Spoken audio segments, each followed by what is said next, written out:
So before I'd ever done a competitive analysis, I thought that the whole process would only take an hour. I was very, very wrong. This process actually takes, I would say, a minimum of a few hours to several days, depending on how diligent you want to be and what kind of information you could find. So I think it's pretty safe to say that I totally underestimated how much effort goes into a competitive analysis. Newbie mistake.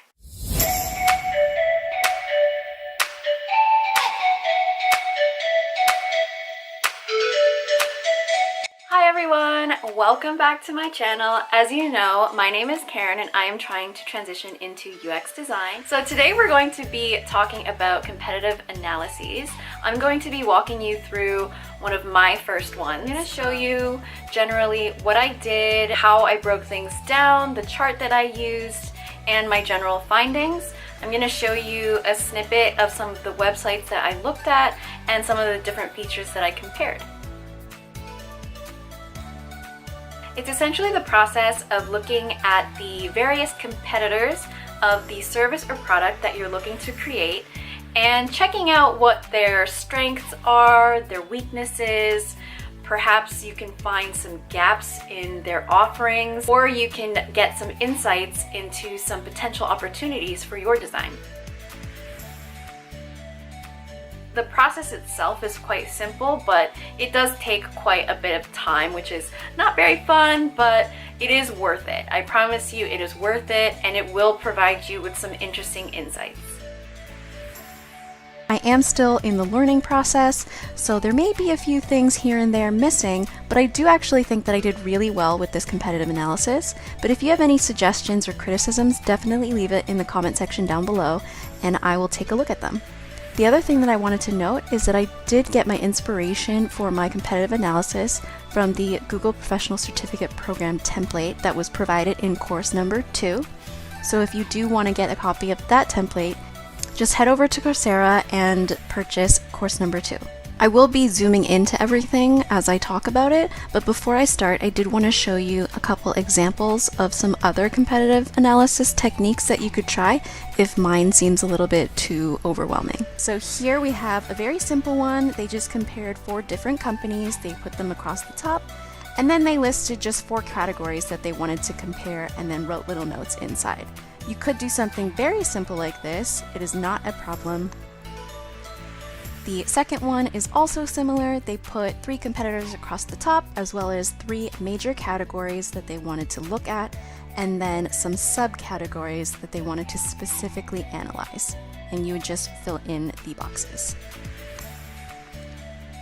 I'm sure you've heard of a SWOT analysis. This is also very common. A SWOT analysis essentially looks at an individual competitor, looks at their strengths, their weaknesses, their opportunities, and their threats or gaps. This is a great and simple way to look at a competitor. Alright, so let's get into my competitive analysis. If you look on the left-hand side, I have listed the company names of all of the competitors that I've looked at. In the next column, you'll see that I put whether they were a direct competitor or an indirect competitor. So essentially, a direct competitor is a company that has either a similar target audience to you, a similar service or product, or both. And an indirect competitor is somebody who is not really related to what you do, but maybe have some sort of similarity. So for me, if you look at my direct competitors, there's All-Star Driving School, there's All Wheels Drivers Training, Manual Driving Academy. So obviously you can tell my company is associated with driving education. So that's why all of my direct competitors are related to that. And then as for my indirect competitors, I chose a college, Seneca College, because I feel like education is still related to driving training because you're still learning something. And then I also chose a dentistry office because they offer a service, and so does a driving school. Along the top row of my competitive analysis, I've put all of my different categories that I wanted to look at. So I have competitor type, direct or indirect. I put the links to all of the websites so that everything is easy to find. I also decided to list the social networks because I want to include the socials in the footer of my website. So I just wanted to take a look at some of the different social media outlets that these companies use. And actually something that I did realize that was interesting was a lot of them use Twitter. At first I thought maybe I should have a Twitter account, but then when I looked further into things, I realized that none of their Twitter accounts have much traffic. So I just don't really see the point in having one. So that was something good to realize.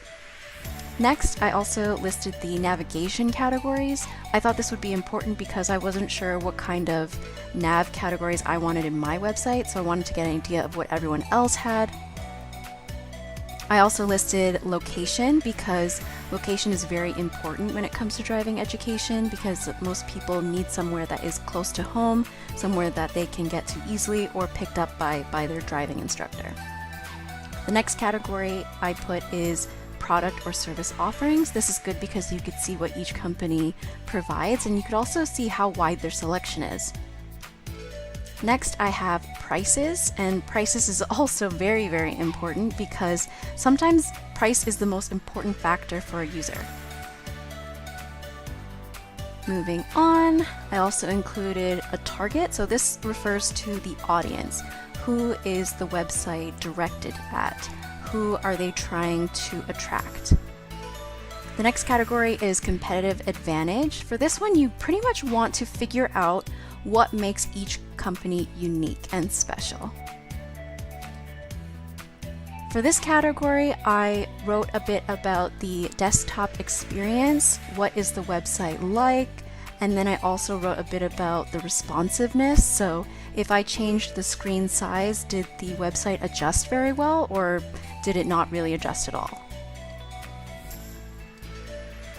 I also included a features column, user flow, so how easy is it to go through the website, how easy is it to find things.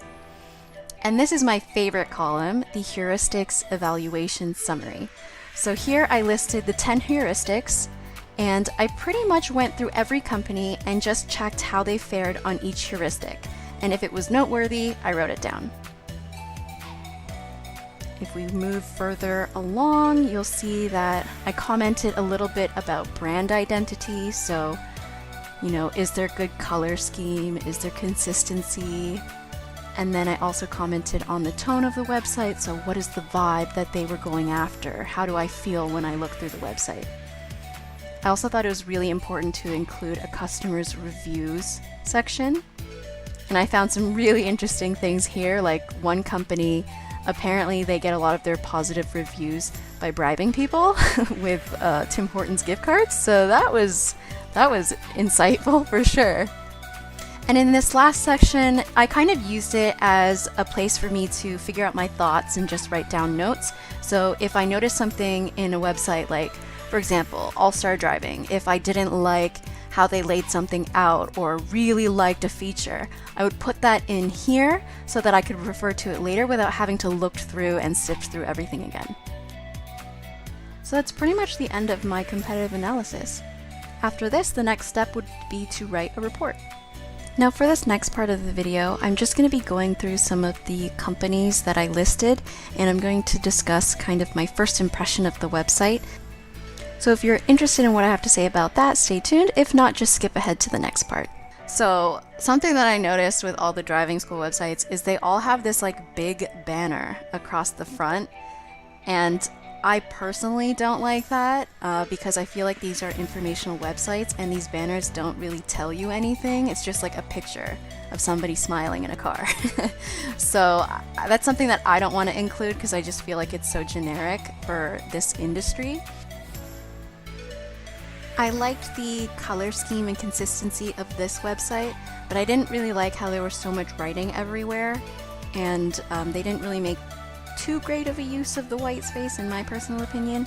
I would probably want to lessen it a little bit, at least for the homepage. For this company, one of the things that I noticed was that they have these little images that change that make you think that they're buttons, but when you click on them, they don't actually do anything, so it's not actually a button. I would probably change that aspect of the website because it doesn't really serve any type of purpose. and could mislead users and trick them into thinking that maybe the website's not working for them. For this website, I loved that they had these book now and call numbers.